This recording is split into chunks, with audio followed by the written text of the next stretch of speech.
Hi hello. ഈ ഒറ്റമൈനിലുള്ള യാത്രകൾ എപ്പോഴും ഒരു ഹരമാണല്ലേ. അതിന് നമ്മൾ ഈ കാടും മേടും ഒക്കെ കടന്നു പോയിന്ന് പറയുന്ന പോലെ ഞങ്ങൾ ഈ ബസ്സും മെട്രോയും ഒക്കെ കയറിയാട്ടോ പോയത്.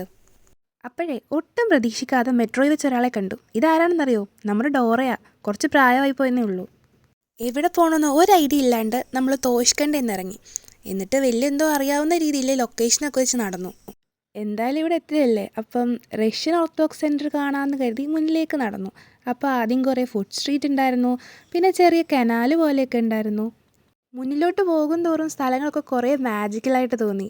ഈ സ്കോട്ട്ലൻഡിൽ ഹാരി പോട്ടറൊക്കെ ഷൂട്ട് ചെയ്തില്ലേ, അതേപോലെ തന്നെ. ഫൈനലി നമുക്ക് എത്തേണ്ട സ്ഥലം കുറച്ച് ദൂരെ നിന്ന് തന്നെ കണ്ടു.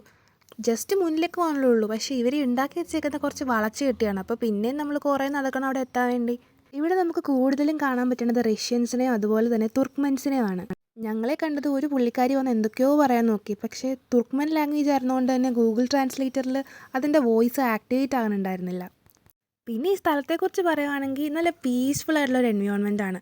പിന്നെ ഞങ്ങൾ വന്നപ്പോൾ തന്നെ ഏകദേശം 5 മണിയാവാറായിരുന്നു. അപ്പം നമ്മളോട് പ്രത്യേകം പറഞ്ഞു ഉള്ളിൽ പ്രാർത്ഥന സ്റ്റാർട്ട് ചെയ്യുക, അതുകൊണ്ട് തന്നെ ഉള്ളിൽ കയറാൻ പാടില്ല, പള്ളിക്ക് ചുറ്റും നടന്ന് കണ്ടോളാൻ പറഞ്ഞു. അങ്ങനെ കുറച്ച് നേരം ഞങ്ങൾ പള്ളിയുടെ ചുറ്റും നടന്ന് അവിടെയൊക്കെ എക്സ്പ്ലോർ ചെയ്തു. നല്ല ബ്യൂട്ടിഫുൾ ആയിട്ടുള്ള ഒരു ചർച്ചും ബ്യൂട്ടിഫുൾ ആംബിയൻസും ഒക്കെ കേട്ടോ ഇവിടെ. കുറച്ച് നേരം കണ്ടിട്ട് നമ്മൾ പോകാമെന്ന് വെച്ചു. ഗൈസ്, വളരെ ക്രൂരമായ ഒരു രംഗമാണ് നമുക്ക് കാണാൻ പറ്റുന്നത്.